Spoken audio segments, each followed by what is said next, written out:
Hello बच्चों, how are you? कैसे हैं आप सभी? Welcome to all my channel Mahin sir physics. आज के इस वीडियो में हम chapter number 4 moving charge and magnetism का एक बहुत ही इंपॉर्टेंट लॉ डिस्कस करने वाले, that is Biot Savart law, जो कि पेपर के पॉइंट ऑफ व्यू से भी बहुत इंपॉर्टेंट है और आपको ये जानना बहुत जरूरी है कि बायो सेवर्ट लॉ क्या होता है। ठीक है बच्चों, तो बात ये है 1820 की बात है। 1820 में दो साइंटिस्ट थे, बायो और सेवर्ट। दोनों ने मिलकर क्या किया था, एक लॉ डिड्यूस किया था जिसे हम बायो सेवर्ट लॉ कहते हैं। अभी बायो सेवर्ट लॉ आया कहाँ से? तो सबसे पहले आपको ये पता होगा कि एक साइंटिस्ट है जिसका क्या नाम था, ऑस्टेड था। ऑस्टेड ने ही सबसे पहले क्या बताया था कि जब भी किसी कंडक्टर, करंट कैरिंग कंडक्टर में करंट फ्लो होता है तो अराउंड दैट कंडक्टर, उस चालक के, उस कंडक्टर के चारों तरफ एक मैग्नेटिक फील्ड सेटअप हो जाती है। ठीक है, अब मैग्नेटिक फील्ड तो सेटअप हो गई, लेकिन मान लीजिए उस कंडक्टर के अराउंड हमने कोई एक पॉइंट कंसीडर किया। उस पॉइंट पर कितनी मैग्नेटिक फील्ड इंटेंसिटी है, उसकी वैल्यू हम कैसे पता लगाएं? तो उसके लिए बायोट और सेवर्ट दोनों ने मिलकर क्या किया था, एक लॉ बनाया था। इसी को हम क्या कहते हैं, बायो सेवर्ट लॉ कहते हैं। ठीक है, तो जनरली करना क्या है, बायो सेवर्ट लॉ पढ़ने के लिए हमने कंसीडर किया कि हमारे पास एक कंडक्टर है। ये मैंने क्या किया, एल लेंथ का एक क्या बना दिया, एक कंडक्टर लिया। अब उसमें क्या होगा बच्चों, मैंने क्या किया, आई करंट फ्लो कराई। जब आई करंट फ्लो कराई तो इसके चारों तरफ क्या बनेगा, एक मैग्नेटिक फील्ड सेटअप हो जाएगा। हमने कहा कि इस कंडक्टर से आर डिस्टेंस पर, है ना, एक पॉइंट हमने क्या कंसीडर किया, पॉइंट पी कंसीडर किया। ये जो पॉइंट पी है, इस पॉइंट पी पर हम ये निकालेंगे कि भाई मैग्नेटिक फील्ड इंटेंसिटी कितनी है।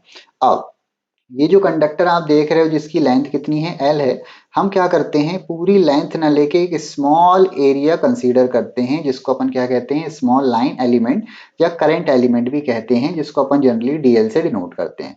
ठीक है, तो ये जो आप देख रहे हो, ये हमने जो लिया है करंट एलिमेंट, इसको हम क्या कहेंगे, इसको हम कहेंगे डीएल।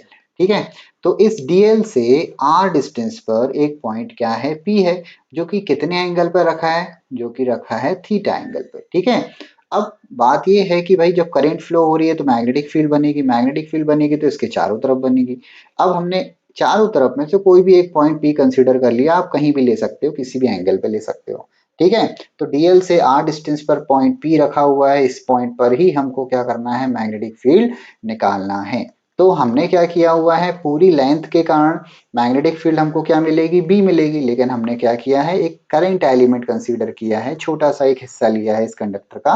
तो जो मैग्नेटिक फील्ड मिलेगी वो भी हमको क्या मिलेगी, छोटी ही मिलेगी, इसलिए इसको हम क्या कहेंगे, डीबी कहेंगे। ठीक है, तो ये जो डीबी है किन किन फैक्टर्स पे डिपेंड करता है, वहीं से बायो सेवर्ट लॉ की स्टार्टिंग होती है।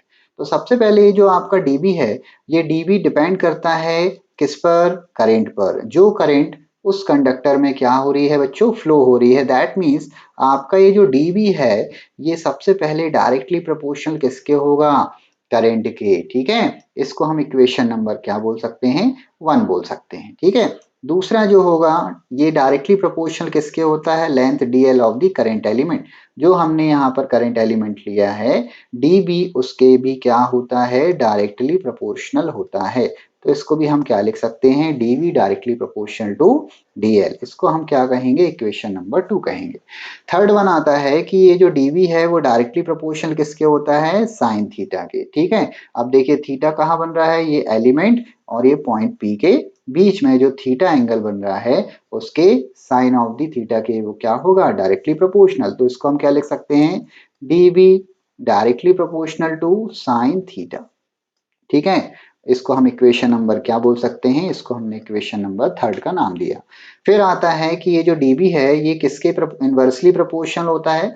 तो ये इनवर्सली प्रोपोर्शनल किसके होता है, square of the distance between the DL and point P. तो हम इसको क्या लिख सकते हैं बच्चों, हम इसको लिख सकते हैं कि आपका जो डीबी है वो इनवर्सली प्रोपोर्शनल है किसके, 1/r के स्क्वायर के। ये हो गया इक्वेशन नंबर 4। इस तरीके से हमने कितने इक्वेशंस फॉर्म कर लिए, 1 2 3 4। अब इनको समझ ले, यदि करंट ज्यादा होगा तो डीबी भी ज्यादा होगा। डीएल की लेंथ जितनी ज्यादा आप बढ़ाएंगे आपको डीबी उतना ज्यादा बढ़ता मिलेगा। साइन थीटा, ये जो डीवी है वो डिपेंड करेगा किस पे, थीटा पर। और ये जो डीवी है सबसे इंपॉर्टेंट, यहाँ से 1 मार्क्स का क्वेश्चन बनेगा कि भाई डीवी इनवर्सली प्रोपोर्शनल किसके है, स्क्वायर ऑफ द डिस्टेंस। तो जनरल सी बात है कि ये जो पॉइंट पी है, इस कंडक्टर से जितना ज्यादा दूर रहेगा मैग्नेटिक फील्ड की वैल्यू उतनी ही हमको क्या मिलेगी, कम मिलेगी। कमजोर रहेगी और ये पॉइंट पी जितना ज्यादा इस कंडक्टर के नियरेस्ट रहेगा, पास रहेगा, मैग्नेटिक फील्ड हमको उतनी ही ज्यादा मिलेगी। ठीक है बच्चों, यहाँ तक की बात यदि समझ में आ गई हो तो फिर हम आगे बढ़ते हैं। हम क्या करते हैं, ये जो इक्वेशंस हमने बनाई हैं, इक्वेशन 1 2 3 4, इन इक्वेशंस को हम क्या करेंगे, कंबाइन करेंगे। तो हम कंबाइन करेंगे तो मैं लिख देता हूं कंबाइन ऑल दीज 4 इक्वेशन। तो हमको क्या मिलेगा, हमको मिलेगा ये जो आपका dB है ये डायरेक्टली प्रोपोर्शनल होगा, बताइए किसके, I dl साइन थीटा और डिवाइडेड बाय किसके, r के स्क्वायर के। ठीक है, हमने इन चारों इक्वेशंस को मिला दिया तो हमको क्या मिला, dV directly proportional I dl sine theta bye r square. अब प्रोपोर्शनल का साइन यहाँ पे लगा हुआ है तो बताइए हम इसको क्या करेंगे, रिमूव करेंगे। तो हम क्या लगाएंगे इसकी जगह, k लगाएंगे। ठीक है, और इसको क्या कर देंगे, एज इट इज लिखे रहने देंगे। ठीक है, अब आप देखिए आपका बायो सेवर्ट लॉ तैयार हो चुका है। अब यहाँ पर ये जो k है, ये k क्या है, तो इस k को हम क्या बोलते हैं, प्रोपोर्शनैलिटी कांस्टेंट। इस k को हम क्या कहते हैं बच्चों, इस k को हम क्या कहते हैं, प्रोपोर्शनैलिटी कांस्टेंट। ठीक है, प्रोपोर्शनैलिटी कांस्टेंट। अब इस k की वैल्यू कितनी होती है, तो इस k की वैल्यू जो होती है वो होती है म्यू नॉट अपॉन 4 पाई। ठीक है, यदि हम इसकी वैल्यू निकालें तो म्यू नॉट जो है वो म्यू नॉट क्या कहलाता है, म्यू नॉट कहलाता है आपका एब्सोल्यूट परमेबिलिटी। क्या कहलाता है, एब्सोल्यूट परमेबिलिटी। ठीक है, जैसे हमने इलेक्ट्रोस्टैटिक में पढ़ा था एप्सिलॉन नॉट होता है, वो क्या बताता था, एब्सोल्यूट परमिटिविटी। तो ये क्या बताएगा, एब्सोल्यूट परमेबिलिटी, मतलब मैग्नेटिक फील्ड की स्ट्रेंथ बताएगा। ठीक है, अब इस म्यू नॉट की वैल्यू कितनी होती है, तो इस म्यू नॉट की वैल्यू होती है 4 पाई इंटू 10⁻⁻⁷। ठीक है, यदि हम इसको डिवाइड किससे कर दें, 4 पाई से, तो 4 पाई से 4 पाई क्या होगा, कैंसिल आउट, तो आपको मिलेगा 10⁻⁻⁷। ठीक है, ये जो है हमने किसकी वैल्यू निकाल ली है, k की वैल्यू निकाल ली है। अब क्वेश्चन ये आता है कि भाई बायो सेवर्ट लॉ में ये जो k है वो किस पे डिपेंड करेगा, तो ये जो k है वो किस पे डिपेंड करेगा, अभी मैंने आपको डायग्राम से समझाया था, ये क्या था, कंडक्टर था, ये क्या था, डीएल था, और ये हमने पॉइंट क्या लिया था, पी लिया था। ठीक है, तो ये जो आपका के है वो इस डीएल और इस पी के बीच का जो भी मीडियम है, मतलब मैग्नेटिक मीडियम है, उस पे ये क्या करेगा, डिपेंड करेगा। इस के की वैल्यू हमने कितनी निकाली हुई है, 10⁻⁻⁷। तो यदि हम इस फॉर्मूले में रख दें तो dv इक्वल्स टू हमको क्या मिलेगा, 10⁻⁻⁷ I dl sine theta upon r का स्क्वायर मिलेगा। ठीक है, इस तरीके से हमने बायो सेवर्ट लॉ को क्या कर लिया, डिड्यूस कर लिया। अब बात ये आती है कि ये जो k है, ये k की यूनिट क्या होती है, तो k की यूनिट निकालने के लिए आप क्या करें, ये तो पूरी वैल्यू किसकी थी, k की थी, तो k की वैल्यू निकालना है तो बताइए क्या होगा, dv इंटू r का स्क्वायर और डिवाइडेड बाय हम किससे करेंगे, आई dl और साइन थीटा से। ठीक है, तो यहाँ पे देखो यूनिट बहुत ही इजीली निकल जाएगी। जो मैग्नेटिक फील्ड है उसका यूनिट होता है टेस्ला, ये हो गया मीटर का स्क्वायर, ये हो गया भाई आपका एम्पियर इंटू मीटर। तो 1 मीटर से 1 मीटर क्या होगा, कैंसिल आउट होगा, तो आपको क्या मिलेगा, टेस्ला मीटर अपॉन एम्पियर। ये जो वैल्यू हमने निकाली ये किसकी वैल्यू है, ये वैल्यू है के की। ठीक है बच्चों, यहाँ तक की बात समझ में आ रही है, ये हमने वैल्यू किसकी निकाल ली है, आपकी के की। ठीक, इसके अलावा एक यूनिट और बन सकती है, वो क्या बनेगी, वो यूनिट बनेगी weber, weber upon metre into ampere. ठीक है, क्योंकि भाई मैग्नेटिक फील्ड इंटेंसिटी की यूनिट भी क्या होती है, वेबर अपॉन मीटर होती है। इस तरीके से हम क्या कर सकते हैं, के की यूनिट निकाल सकते हैं। अब बात ये आती है कि हमने क्या समझ लिया, हमने ये समझ लिया कि बायो सेवर्ट लॉ क्या होता है, किन किन फैक्टर्स पे क्या करेगा, डिपेंड करेगा। ठीक है, अब हमको कुछ कंडीशन समझनी है जो कि बहुत ही इंपॉर्टेंट है। ठीक है, उसको समझने के लिए आपको करना क्या है, थोड़ा सा मुझे स्पेस बढ़ाना पड़ेगा। चलिए, अब मैं क्या करता हूँ, सबसे पहले बात करूंगा केस नंबर 1 की। ठीक है, केस नंबर यदि हम 1 की बात करें तो डायग्राम मुझे फिर से ड्रॉ करना पड़ेगा। ये हमने लिया था कंडक्टर, ये क्या था, एक करंट एलिमेंट, ये हमने एक पॉइंट क्या लिया था P, इसमें कितनी करंट फ्लो हो रही थी I, ठीक। इसकी जो लेंथ थी वो कितनी थी dl, और यहाँ पे जो एंगल बन रहा था वो कितना बन रहा था थीटा। इतनी बात समझ में आई। तो सबसे पहले केस नंबर हम 1 डिस्कस करेंगे। ये बोलता है कि भाई जब थीटा की वैल्यू 0 डिग्री है, ठीक है, थीटा की वैल्यू 0 डिग्री का मतलब क्या हुआ कि ये जो पॉइंट है P अभी r डिस्टेंस पे था, थीटा एंगल फॉर्म कर रहा था, अब ये पॉइंट P कहाँ चला गया, इस कंडक्टर की एक्सिस में, ठीक है, तभी तो क्या बनेगा, थीटा की वैल्यू 0 डिग्री बनेगी। अब यदि हम बायो सेवर्ट लॉ की बात करें तो आपने ये देखा dv इक्वल्स टू कितना होता था, 10⁻⁻7 I dl sine theta by r का स्क्वायर, ये हमने पढ़ा। अब यहाँ पर यदि हम थीटा के प्लेस में क्या रख दें, 0, तो आपको ये पता होगा कि साइन 0 की वैल्यू कितनी होती है, 0 होती है। तो जो मैग्नेटिक फील्ड हमको मिली एट थीटा इक्वल टू 0 पे, वो भी क्या मिलेगी, 0। इस तरीके से हमने ये देख लिया कि मान लीजिए कोई पॉइंट P है और वो एक्सिस ऑफ द कंडक्टर पे रखा हुआ है, ठीक है, तो हमें मैग्नेटिक फील्ड कितनी मिलेगी, 0 मिलेगी, ठीक है। दूसरा होता है केस नंबर 2। केस नंबर 2 जो है वो ये बोलता है कि if theta equals to 90 degree, theta equals to 90 degree का मतलब ये हुआ कि ये पॉइंट P जो है इस करंट एलिमेंट के साथ कितना एंगल फॉर्म कर रहा है, 90 डिग्री का एंगल फॉर्म कर रहा है। फिर से यदि हम इस थीटा की वैल्यू पुटअप करें फॉर्मूले में, तो आपको मिलेगा dv equals to 10 to the power minus of 7, ठीक है, I dl साइन 90, ठीक है, अपॉन क्या आएगा, आर का स्क्वायर। अब साइन 90 की वैल्यू कितनी होती है जल्दी से बताएं, तो साइन 90 की वैल्यू होती है 1। तो हमको जो इक्वेशन मिलेगी वो मिलेगी dv equals to 10 to the power minus 7 I dl upon r का स्क्वायर।